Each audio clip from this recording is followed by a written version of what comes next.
So we're going at 3 degrees. That's cold. Good morning, one and all. Welcome back to Red's Homestead.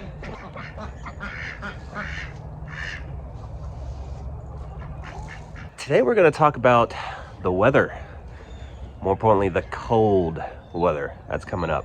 So we are forecasted to be about 8 degrees.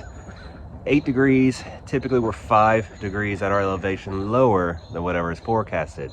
So we're going at 3 degrees. That's cold. That's danger zone for animals. So we're going to do a few things to make sure that they're going to be safe.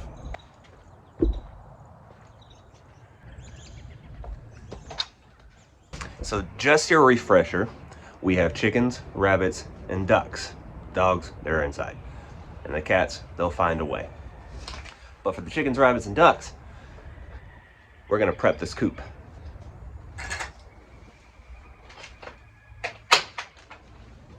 The absolute most important thing you have to do is make sure that they are dry and that they can get away from the wind. So our first step of what we did, brand new pine shavings all throughout, probably a few inches. This isn't just, mulch or hay or whatever. This is that pine shavings you can buy at Tractor Supply. A few bags of them, fresh new layer. So it's nice and dry and it'll stay dry. You can use hay or straw, but straw is better. Straw is actually hollow on the inside, so it's a better insulator. But if you don't have that, then hay. Most people have plenty of hay. Something to get them off the cold, wet ground.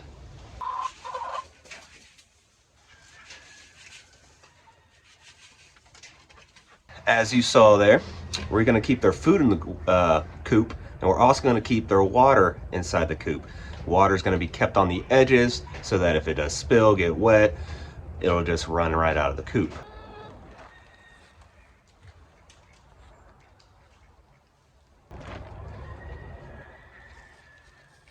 And then also talk about water. Water is going to freeze, obviously.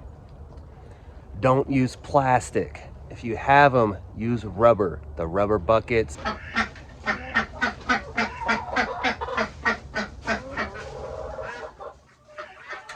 Now, if you're using a coop as a deep litter method, that's even better. We cleaned ours out, so we don't have all those microbes going on at the bottom, but let's say you did and you have like 12, 14 inches worth of deep litter, that's gonna stay warm. It's like compost. Compost heats up, so does the deep litter, and that'll actually work as kind of an insulated heater in the ground floor for your animals. And the last thing we'll do in the morning is we'll definitely give them scratch grains. We give them scratch grains so that they can stay busy, keep moving, stay warm. Just something for them to do inside if they don't want to come out in the freezing outside. Chickens, they are resilient for the most part. Some of them aren't. Look into your breed. The ones that we have, the Sapphire Gems mainly, the other ones that we got are not quite as resilient, but they're pretty up there. They don't mind the cold that much. We've had them down to 14 degrees with all of what we've been doing, just fine. Only things you have to worry about them is, like I said, keep them dry, keep them out of the drafty weather. When it comes to the extreme cold, frostbite, all that good stuff, all you really have to worry about is the comb on their head. But if they're dry, you don't have to worry about it. If it gets wet, then you got a problem. You could always get some of those really cool chicken hats that you can put on their combs to protect them, but we're gonna keep them dry. So the ducks here are a little different. The ducks need water more than chickens do for more reasons. They don't necessarily need to swim. We do that for their pleasure.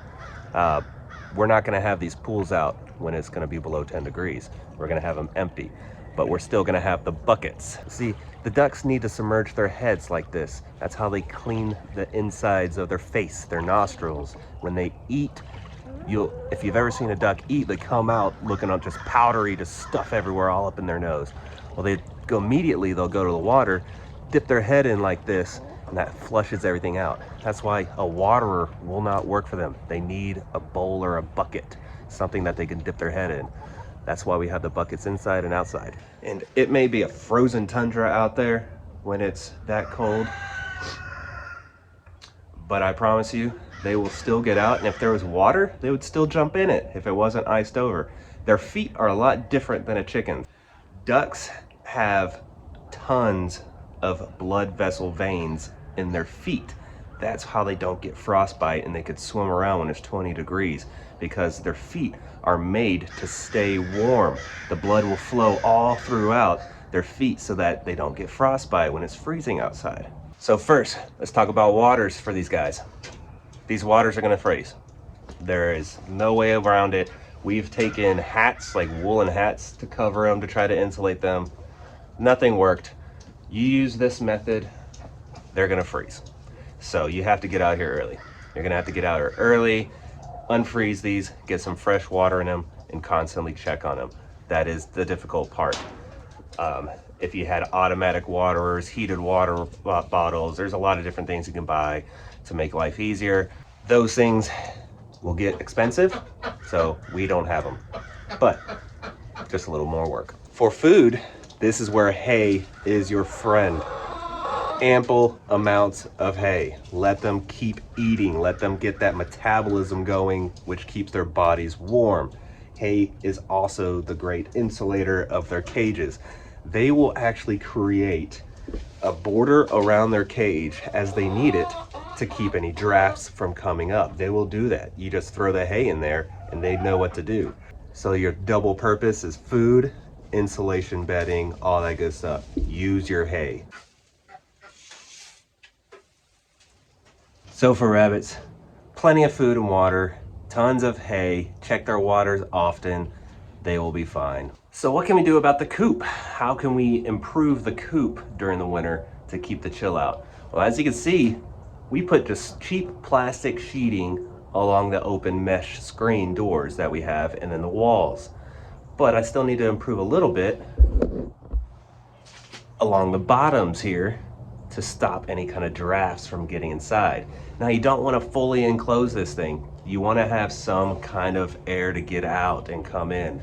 So what we do, we leave the upper gaps here. So you want to leave a little bit of gaps along the top just to make sure that there's decent air circulation. This stuff is just cheap plastic painter's drop cloths. You can usually find it in the painting department. It costs about $3. That'll cover every single opening I have in this coop.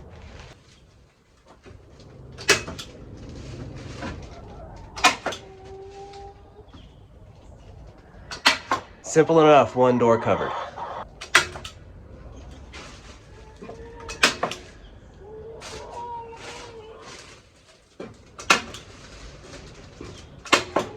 So I have my chicken coop is now fully covered in plastic with just the tops open for air circulation. So what if you didn't have a standalone chicken coop? What if you're using the portable chicken coop method like the Chickshaw or a Siskovich tractor or something? Well, same principle. Cover it along the bottoms as much as you can to keep the draft out. If you want to be daring, go ahead and throw some hay in there. I'm going to tell you, it's going to be pretty nasty to clean out. How could something so tiny make so much poop? But it will be a great insulator from the backdraft underneath if you have an open bottom like a Chickshaw.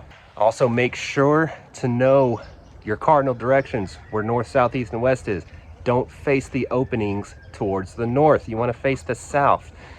The cold comes from the north, so you want to face them from the south. So what are we doing for the cold when it comes to being able to access our food, water, everything for the chickens? Well, our zone's a little different. Here in Georgia, we don't experience single digits very often, maybe once a year. So our water lines, water accesses are a lot different than the ones up north. I don't have one of those non-freeze faucet thingies, pumps that you can get.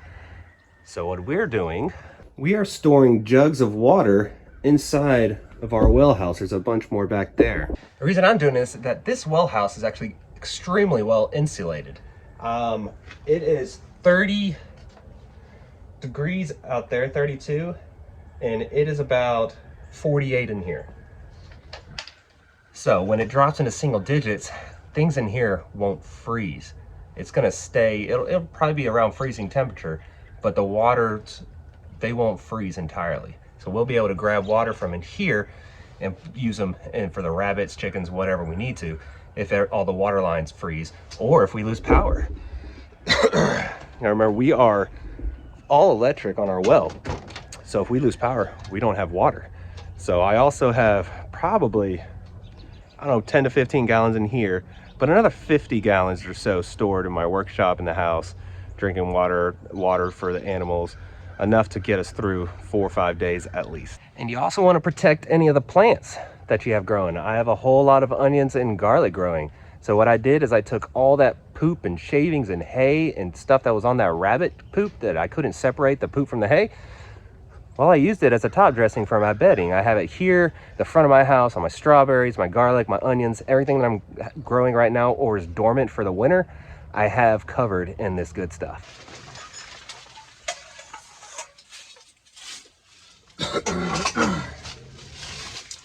One thing I will not recommend is using a heat lamp in your chicken coop. Major fire hazard. I mean, you can maybe see on this thing just how nasty and dirty, dusty it gets. That's a fire hazard. That's stuff flying around in the air, and these bulbs get super hot. So I never recommend doing it. It's a last resort, but it's a major fire hazard. But here in the greenhouse, I will.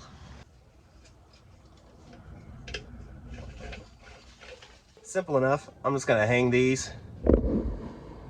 Like you see, I'm just gonna hang them, and they're gonna keep it a little warmer in here, maybe enough so that it doesn't really freeze. So this is what we're looking at. I've got 2 heat lamps kind of just hanging above them, not touching anything, but it should give just enough ambient warmth so that this greenhouse will be nice and warm, especially around the clump of trees that I have here. And I want to say lastly, do not forget the basics. You know, make sure all your hoses are completely drained. And ignore the mess, but we're going to talk about the art of being prepared. Just personally for us, we are all electric. We have no natural.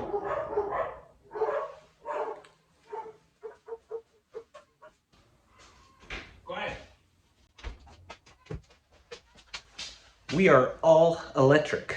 So, heat, water, everything it relies on electricity. That's why we have, where's that? The generator. The generator, I've already cycled it, make sure everything's running perfectly just like it should. I have to clean out this area right here, but we'll open up that garage door, stage the generator right there, and we'll be able to run all of our cables into the house for our freezers, but then we have like electric fireplace, something like that to keep us warm and to keep the food frozen. Obviously, we don't have to worry about the freezers out here. The weather will do that just fine for us. But we want to make sure the freezers on the inside stay good. So for anyone that's going to be enduring this cold weather that's coming up, I hope you stay warm. I hope your animals stay warm. I hope everything turns out great. And I'll be seeing you probably on the other side after it. And Merry Christmas if I don't make a video till then.